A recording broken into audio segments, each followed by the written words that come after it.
Cosa ci ha fatto vedere oggi Conte?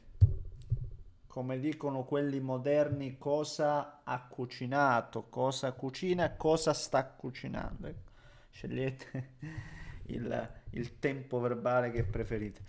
Ci ha fatto vedere innanzitutto tutte e quattro i tenori, io li chiamerei così perché eh, i Big Four forse è ancora più, è ancora più no, orecchiabile, perché poi sono quelli che sono lo scheletro, no? Sono lo scheletro e sono quelli che daranno equilibrio al centrocampo del Napoli. Li ha buttati tutti e quattro dentro, sto parlando di Lobotka, di Anghissà, di De Bruyne e ovviamente McTominay. E non è un caso che poi la squadra oggi abbia subito davvero poco. L'abbiamo detto in questa pre-season, prendiamo tutto con le pinze. Se c'è un dato che ci ha fatto un po' pensare è che il Napoli prendesse con facilità gol. Forse in quasi tutte le amiche, in quasi, assolutamente. Ha preso gol, ci sta, ribadiamo le condizioni, però è un qualcosa che secondo me a Conte no, non piace, non piace. Se proprio un minimo lo conosciamo. Sicuramente anche oggi, no, l'averlo preso nel finale, Conte, nonostante parliamo di amichevole, io direi che non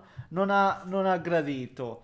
Però oggi la squadra ha subito veramente poco. Cioè, oggi il Napoli, adesso ci siamo, perché questa era l'ultima amichevole, si chiude appunto il ritiro, si inizia a fare sul serio, adesso la squadra lo si vede, tende a dare anche una certa serietà all'evento.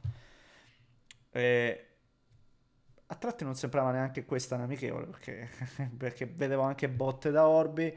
Lukaku si è fatto male. eh, Luca che segna.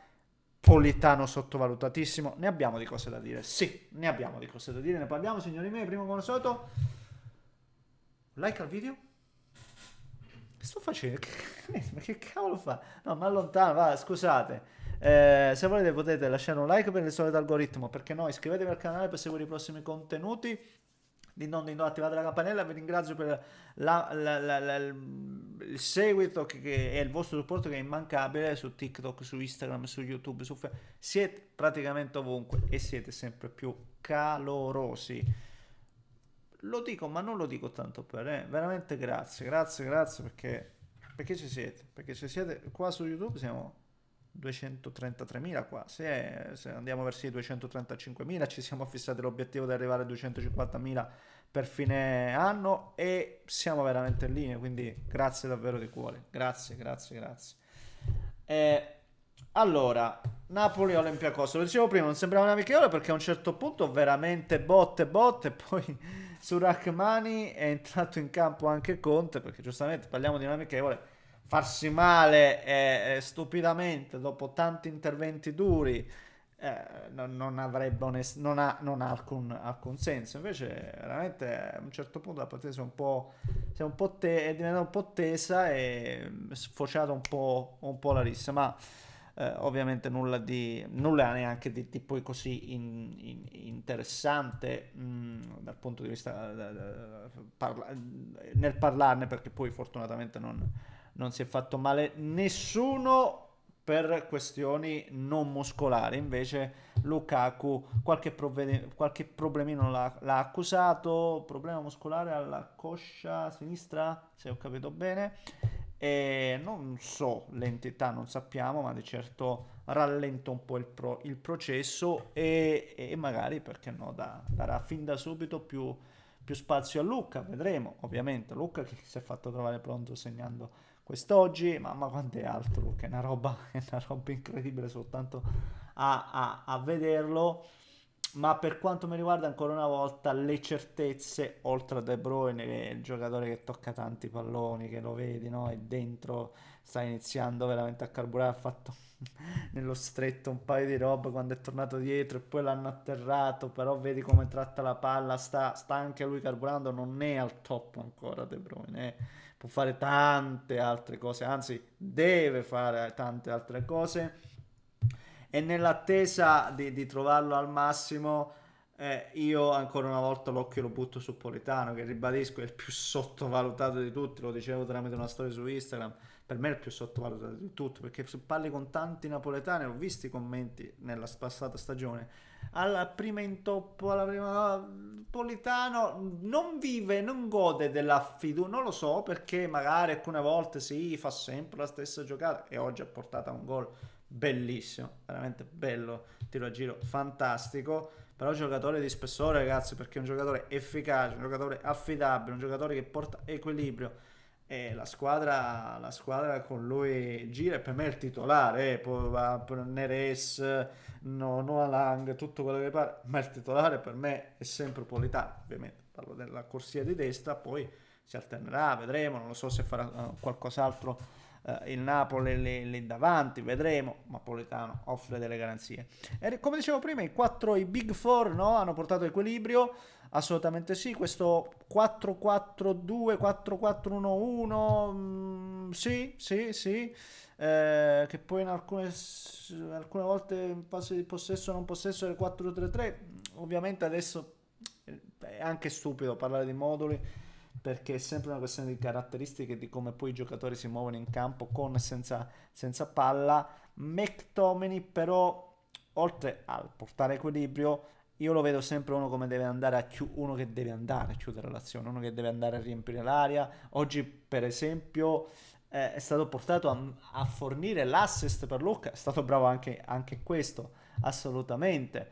Eh, Però questa è una delle tante, ribadisco, la formazione che abbiamo visto oggi è una delle tante soluzioni che potrà adottare il Napoli di Conte, un Napoli di Conte che per me è in crescita dal punto di vista ovviamente fisico, ma anche nel trovare, come dicevo prima, equilibrio, perché al di là del primo tempo dove c'è stata una parata di Savic abbastanza centrale, poi non ho visto altro, poi ho visto un Napoli che comunque in transizione fa male, che è attento, accorto e poi riparte, lo vedremo spesso e volentieri con questo no, ma con questo mindset durante l'anno secondo me, in alcune partite, in altre magari sarà costretto a fare la gara, ma è un Napoli che procede così.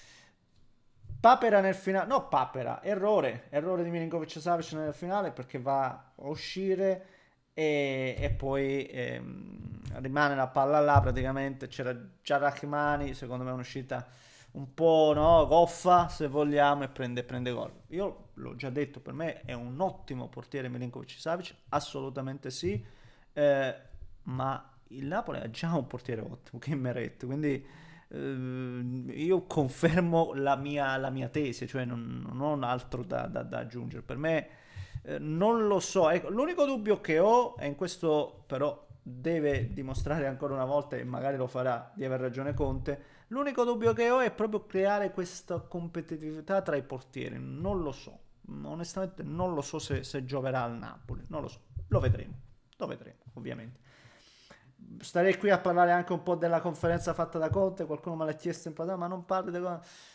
Possiamo anche parlarne, ragazzi miei. Alla fine, Conte lo conosciamo, io lo conosco veramente a memoria. Antonio Conte, io lo conosco, forse lo dico anche con un po' di presunzione. Qualcuno dirà, ma che conosci tu che non ci hai mai mangiato? Sì, assolutamente. Io parlo del Conte dal punto di vista comunicativo, perché poi spesso e volentieri quello che comunica Conte non è neanche quello che pensa, anzi, raramente lo è in realtà. Lui quando dice qualcosa è sempre che deve dare un messaggio, deve dare un motivo e altro, e io parlo di quello, ecco, e quella parte di Antonio Conte la conosco benissimo, quasi sembra che adesso i tanti acquisti sul mercato siano la dimostrazione che il Napoli è una squadra che è ancora da costruire, una squadra che non aveva nessuna base. Onestamente no, mi trovo totalmente in disaccordo con questa esternazione, l'ha detto, il Napoli non aveva una base, no?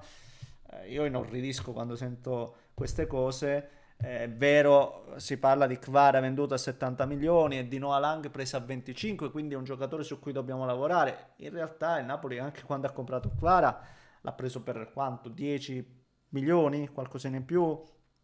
Una cosa l'ha detta, che ne dica Conte, gli investimenti che ho visto fare al Napoli di De Laurentiis in queste ultime 2 stagioni non l'ho mai viste fare, non le ho mai viste fare, quindi questo è un dato di fatto. Poi tutto il resto possono essere altre discussioni giuste e coerenti, perché non sto dicendo che quello che dice Conte è sbagliato, assolutamente no, è vero che sono tanti giocatori da lavorare, tranne De Bruyne, sono tanti giocatori su cui lavorare, però sono stati tanti investimenti importanti e soprattutto una cosa che va detta, perché sennò poi, ecco, risulto io quello, no, che dice cose fuori dal mondo, è che noi dobbiamo parametrare sempre tutto a quello che succede in Italia. E certo che se facciamo il confronto con la Premier League, che possono prendere schiocco di dita e prendono chi vogliono, è chiaro che non ci siamo, cioè siamo lontani. Ma se noi parliamo di Serie A, quello che sto vedendo fa al Napoli e a De Laurentiis, non l'ho visto fare nessuno, non lo sto vedendo fare nessuno. Punto, stop. Fatemi sapere cosa ne pensate voi, commentate la casa se volete iscrivervi al canale. Un grande abbraccio da Nischio.